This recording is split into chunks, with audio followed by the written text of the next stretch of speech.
Roland.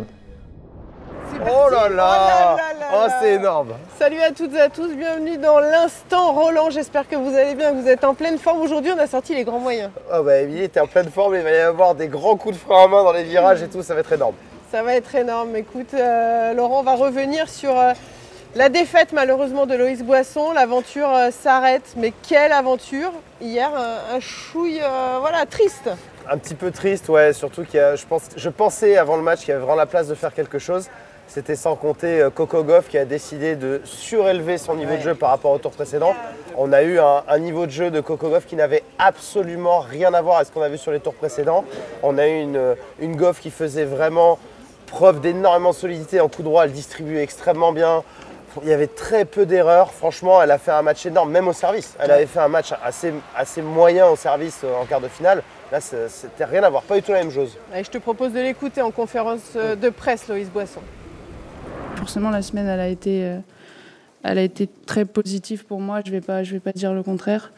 Voilà, juste aujourd'hui, c'était tout simplement trop dur pour moi. J'arrivais pas à mettre mon jeu en place.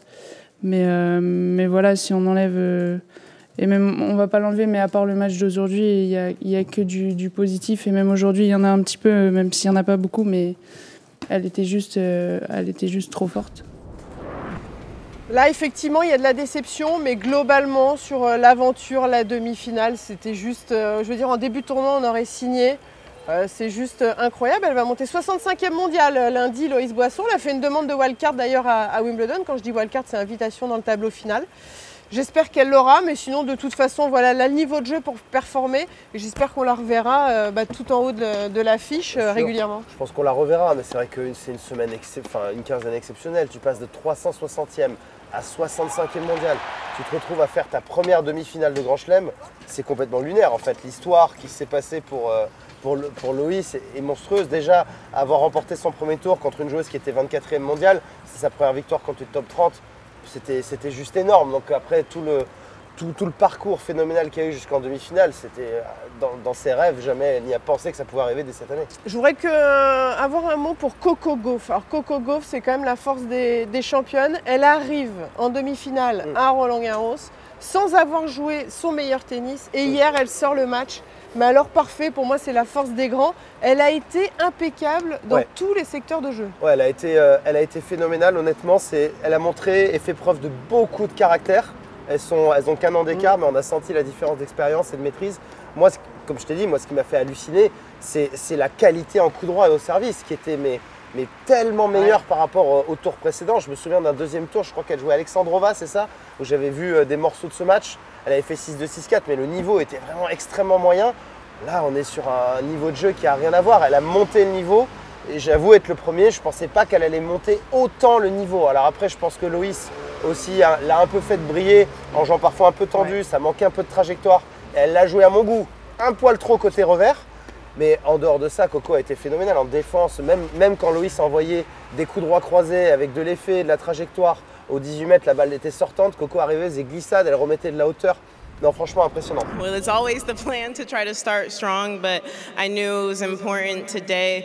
Louise is obviously an incredible player, and for her to have the tournament that she had, she definitely proved she's one of the best players in the world, especially on clay, and I'm sure we'll have many more battles in the future, hopefully here.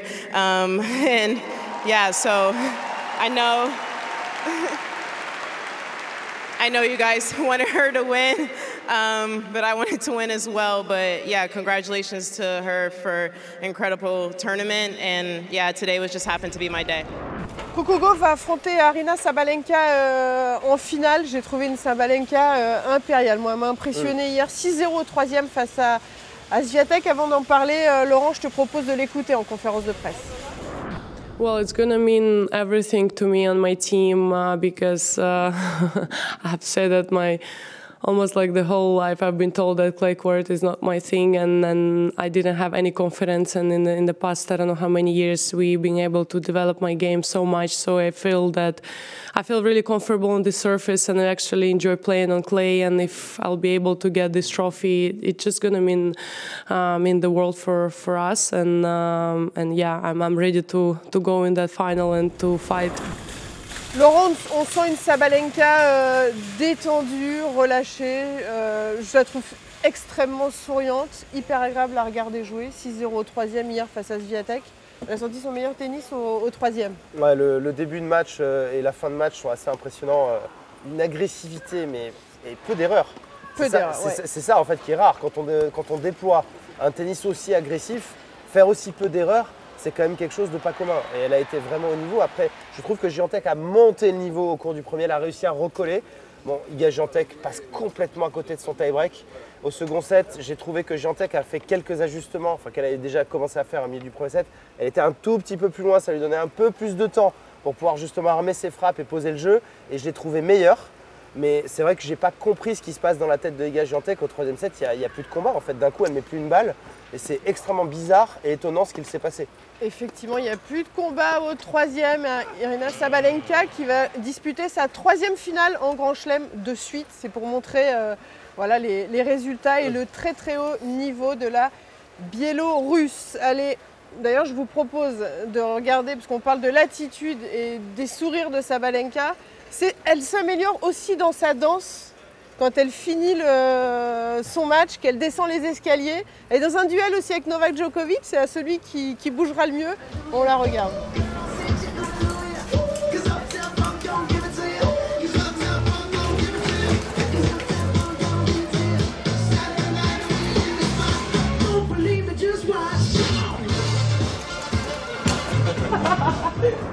C'est canon Laurent, ce matin on continue notre petite balade dans Roland. Attends, on passe à côté de Rafa.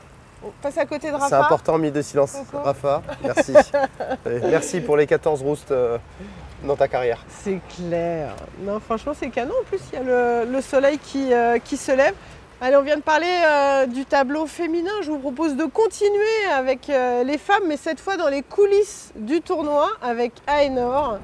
À Roland-Garros, on parle bien évidemment au tennis, on parle coup droit, on parle revers. Et pour voir toutes ces belles images, eh bien, il faut une régie. On va aller à la rencontre d'Aénor, qui est en régie et qui gère la production du cours 14. Bon, alors bienvenue dans la régie du cours Philippe Chatrier ici. C'est incroyable, c'est magnifique. Bonsoir en boîte de nuit. Toi, t'es placé où pour le cours 14 par exemple? Alors pour le cours 14, je serai là au milieu au niveau du mélangeur. Vas-y. Donc là, on est en direct. C'est magnifique. 3. Donc là, il y a 4 caméras. C'est ça. Aujourd'hui, on a 4 caméras. Donc on est sur des matchs de wheelchair, ouais, de tennis fauteuil. Donc là, on est avec numéro 6 mondial, une star française, Oudé. Ouais. 2, 3 ensuite. Voilà. Là, tu parles à qui en disant 2, 3, 3 Donc là, je parle au cadreur. En fait, on va les guider pour aller filmer le match au mieux, quoi. Donc en fait, là, il est en plan serré au service et après, tu passes tout de suite en plan large. C'est ça, en fait, la 2 va aller suivre le point pendant le jeu pour nous faire des beaux ralentis. Du coup, après, c'est juste une question de rythme. En fait, on va suivre le jeu, s'adapter, essayer de montrer tout ce qui se passe sur le court et aussi autour. Magnifique. Comment on devient réalisatrice à Roland-Garros? Alors, je fais une fac d'audiovisuel. J'ai commencé en assistante ici il y a 6 ans. Puis petit à petit, je suis passée par différents postes qui m'ont amenée à devenir réalisatrice ici. Ça a toujours été quelque chose que tu as eu envie de faire? Oui, je pense que comme tout Français, j'ai grandi en regardant Roland-Garros. Je suis passionnée de sport. Et très vite, je me suis rendu compte qu'en fait, j'adorais ce métier. T'adores les boutons, c'est incroyable, en fait. C'est ça. Voilà. T'adores les boutons, ça, tu vois. C'était pilote d'avion ou ça? Ça, j'adore. Tu dis, je suis un peu comme un chef d'orchestre. J'aime bien ce terme. Et en fait, on dit c'est le réalisateur qui est un peu la star, mais en fait, non, c'est le premier violon. C'est les instruments qui jouent et nous, on est juste là pour en fait coordonner et faire en sorte que ce soit cohérent, en fait. Qu'est-ce qu'est pour toi un bon réalisateur au tennis? Pour moi, déjà, on ne doit pas être partiel. C'est une histoire, un match, et c'est pas parce qu'on est pour l'un ou pour l'autre qu'on doit prendre parti. En fait, nous, on est vraiment impartial. On montre le match. C'est une histoire qu'on raconte et on essaie de la raconter au plus proche de ce qui se passe vraiment sur le terrain. Maintenant, c'est à toi de prendre les décisions pour aller montrer. Voilà. Donc là, Stéphane a gagné, donc tu peux choisir la 3 ici. La 3. Voilà. Et après, je vais repartir en 1. C'est ça. En plan large. Exactement. C'est un peu plus compliqué. Donc là, il va s'apprêter à servir. Donc on va passer bientôt sur la 1. Hop. Donc c'est un peu le meilleur siège en fait pour regarder du tennis parce qu'on voit tout ce qui se passe. Donc là, on repasse sur Stéphane en 3. Ouais, 3. Donc là, on va envoyer un ralenti. Donc on fait R2. Et hop, j'envoie le ralenti, top R2. Et on va revenir avec la 3. Ouais, tu peux y aller. Donc des fois, là, le rythme s'accélère un peu. Il faut suivre. Des fois, c'est un peu plus calme. Et donc là, on part sur Stéphane 3. Ouais, 3. Voilà, et tu vois, il y avait des gens qui applaudissaient là. Ah, voilà, on peut essayer de les montrer. 3, on revient. Ça change les plans, ouais. Un grand merci. Donc tu me laisses ta place quand là? Tac. Parce que moi je cherche une reconversion. Ça te c'est plaît parti, bien hein, là. Moi je vais prendre une pause. Rochette au scanner. Tu nous parles de quoi aujourd'hui? Aujourd'hui, on va détecter, voir s'il y a quelconque arthrite dans le jeu de Djokovic. Quoi? Quelconque arthrite, une arthrite. On fait des arthroscanners aujourd'hui. Donc on va regarder comment Djokovic a géré contre Alexander Zverev, où justement, il a toujours proposé des types de balles différentes et notamment à user et abuser à bon escient de l'amorti. Sur ce point, Djokovic nous fait une démonstration des plans de jeu qu'il a pu mettre en place avec Zverev. Vous allez voir que chaque frappe est différente et il va constamment essayer de bouger l'Allemand et de le tenir très loin derrière la ligne pour garder un contrôle du point. Il n'hésitera pas bien évidemment à lui faire des slices courts pour le ramener à l'intérieur du terrain avant de frapper beaucoup plus fort et beaucoup plus long et ainsi créer une incertitude permanente. Ce qui lui permet de créer des conditions pour faire des amortis qu'il a énormément fait car tout le monde sait que Zverev n'est pas très à l'aise dans le petit jeu quand il doit faire des courses vers l'avant. C'est toute l'intelligence de Djoko qui va à chaque fois trouver le point faible qui correspond à l'adversaire et appuyer encore et encore dedans jusqu'à vous faire craquer. Allez, un petit point résultat, Laurent. Oh putain, j'accélère. Ouais, c'est l'émotion, t'es bouillante là. Grave résultat, on va commencer par le tennis fauteuil et malheureusement l'élimination de Xenia Chasteau contre la chinoise Li 6-2, 6-1. Élimination également de Pauline Desrouledes en double dame tennis fauteuil. Et tout à l'heure, Stéphane Houdet va terminer son double associé au numéro 1 mondial. Ce sera dans l'après-midi. Il a plu hier, mais là, ça y est, il fait beau aujourd'hui à Roland-Garros. Stéphane Houdet va pouvoir faire parler le talent sur les cours. Il a gagné d'ailleurs, ils ont gagné le premier set 6-4. Et malheureusement, c'est la fin de l'aventure pour Édouard Roger Vasselin qui s'incline en demi. Il était associé à Hugo Nys, le monégasque, et ils ont perdu face à Zeballos Granollers 6-4 au troisième. Voilà les résultats, Laurent. Grosse paire de doubles, hein, Zeballos Granollers, depuis très longtemps d'ailleurs. Effectivement, depuis très longtemps. Allez, on va passer au programme du jour. Un programme juste magnifique parce que c'est le jour des demi-finales et je te propose de commencer avec Alcaraz Musetti, un petit prono, qu'est-ce que tu en penses? Alcaraz 4-7. Ouais. Alcaraz 4-7 et je pense que le match va être super agréable à regarder, enfin les deux matchs vont être extraordinaires à regarder et j'ai très hâte de voir ça parce qu'Alcaraz va essayer vraiment d'être extrêmement agressif, Musetti va essayer de mettre en place un peu des contrôles de tempo dans le jeu, il va essayer de ralentir le jeu, utiliser son slice, faire des grosses variations de rythme, je pense qu'il va essayer de probablement faire des amortis, essayer de sortir Carlos d'un jeu hyper rythmé. Donc ça promet une très belle partie. Tu veux mon avis, moi? Bah, bien sûr, toujours. Moi j'attends que ton avis.